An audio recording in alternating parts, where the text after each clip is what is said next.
దాదాపు ఏడాది తర్వాత ఎల్లుండి కేసీఆర్ గారు మళ్ళీ బయటకు రాబోతున్నారు బహిరంగ సభ. ఆయన టార్గెట్ ఎవరిని చేయబోతారు, ఏం జరగబోతుంది, ఏంది అనేది ఒక అంశం అయితే, బీజేపీకి బీఆర్ఎస్కి కొంత అనుబంధం ఉంది అనే చర్చల నేపథ్యంలో ఆయన వైఖరి ఎలా ఉండబోతుంది, ఏం చెప్పబోతున్నారు? మీరు టార్గెట్ గా ఉంటారా ఆయనకు? బీజేపీ టార్గెట్ నేను రెండు చేతులు జోడించి సవినయంగా తెలుగు మీడియా మిత్రులందరూ కూడా రెండు చేతులు జోడించి సవినయంగా చేసేటువంటి అప్పీల్, వీలైతే సపోర్ట్ చేయండి. కానీ మమ్మల్ని టార్నిష్ చేసి, మమ్మల్ని కనబడకుండా చేసి, టీఆర్ఎస్తో పొత్తు పెట్టుకోబోతున్నారు అనేటువంటి ఈ తప్పుడు వార్తలు రాసి దయచేసి మా ఎదుగుదలను అడ్డుకోవద్దని వినమ్రపూర్వకంగా తెలుగు మీడియా మిత్రులందరూ కూడా అప్పీల్ చేస్తా ఉన్నాను. కేసీఆర్ ఎవరిని తిడతాడు, ఏడబోతాడు, ఏం మాట్లాడుకుంటాడు, కేసీఆర్ దుకాణం ఏందనేది కేసీఆర్ లెక్క. అది దానికి రఘునందన్ రావుకి ఏం సంబంధం? ఎందుకు ఇంత తొందర తెలుగు మీడియాకి? అంటే ఎన్నికలు ఆయన ఏమైనా జాతీయ నాయకుడు అయితే బీజేపీని తిడతాడు, గల్లీలో ఎవడు అధికారంలో ఉంటే వాడిని తిట్టుకోవాలి. గల్లీలో మేము అధికారం లేనప్పుడు మమ్మల్ని తిడితే ఆయనకేమొస్తుంది? మేము నూకుంటామేంది? 10 ఏళ్ళు మమ్మల్ని తిట్టిండు కదా, మోడీ లేడు, ఈడీ లేడు, ఇది లేదు, అది లేదు అన్నాడు. తర్వాత ఆయన పోయి ఏడున్నాడు, ఆయన్ని అర్థం చేసుకోవాలి. కాబట్టి మమ్మల్ని తిట్టాలనే షోకు మీకెందుకు? తిట్టకపోతే మేము కలుస్తామనేటువంటి మాట ఎందుకు మీకు? అంటే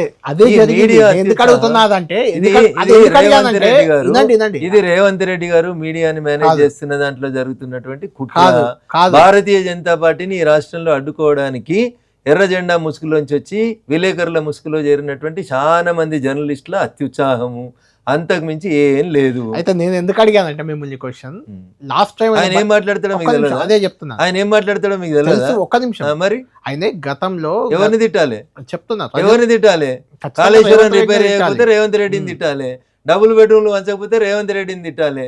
నేను తెలివి తక్కువ పోయి నేను 10 ఏళ్ళు వంచలే, నువ్వు వచ్చి 2.5 ఏళ్ళు అయింది, నువ్వెందుకు వంచలే డబుల్ బెడ్రూమ్లో తిట్టాలి.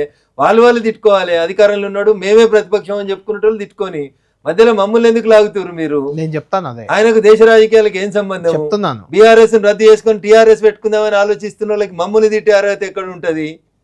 పంజాబ్లో పోయి పైసలు పంచి తెలంగాణలో పైసలు పంచడానికి బీజేపీని తిట్టే అవకాశం ఎక్కడిది? మమ్మల్ని తిడితే మేము ఊకుంటామేంది? ఇస్త్రీ వేసి వదిలేస్తాం. కదా, లాస్ట్ టైం బయటకు వచ్చింది రజతోత్సవ సభ వేదికగా, అప్పుడు బీజేపీని ఏం తిట్టలేదు కాబట్టి ఆ రెండింటికి సంబంధం ఉంది అని అలిగేషన్ లెటర్ రాసింది కవిత గారు. అప్పుడు అలా జరిగింది కాబట్టి. కవితని పాడ్కాస్ట్ చేసిరా? చేయలేదు. చేయకపోతే వెలువన్రి ఖచ్చితంగా. వాళ్ళ నాయన వచ్చే సోమవారం రోజు మాట్లాడిపోయిన తర్వాత కవిత నిజామాబాద్ పార్లమెంటుకు పోటీ చేసిన దాంట్లో జగిత్యాల ఒకటి, కవిత గారు కూడా జగిత్యాలకి వెళ్ళి పోటీ చేయాలి, ఎమ్మెల్యే కావాలని కలలు కన్న దాంట్లో జగిత్యాల కూడా ఉందని వింటుంటాం అప్పుడప్పుడు. కాబట్టి నెక్స్ట్ సండే కవిత గారిని పిలువుండ్రి, వాళ్ళ నాయన ఏం మాట్లాడండి, ఎందుకు మాట్లాడిండో అడుగుండ్రి, పాడ్కాస్ట్ కవిత చేయరు నెక్స్ట్ సండే.